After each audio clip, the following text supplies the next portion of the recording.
30 भोजन सेवा सौजन्य गर्नको लागि आज पेशेश्वर नगरपालिका 10 चितुवावनबाट आज मानव सेवा समारोह गरेको छ। आज विशेष सामग्रीलाई हामी मानव सेवा परिवार तर्फबाट सम्मान स्वागत गर्न चाहन्छु र आभार हुन्छ। आदरणीय माया तामाङ दिदी वस्तु माया तामाङ बाबुलाई पनि सम्मान स्वागत गर्न चाहन्छु।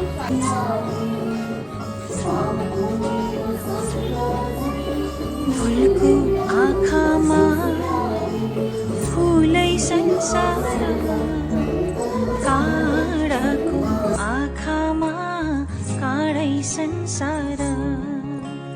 फुलको आँखामा फुलै संसार, काँडाको आँखामा काँडै संसार।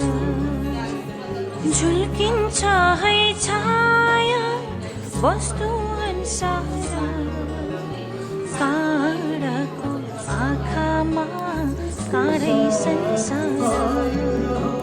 फुलको आँखामा फुलै संसार, काँडाको आँखामा काँडै संसार।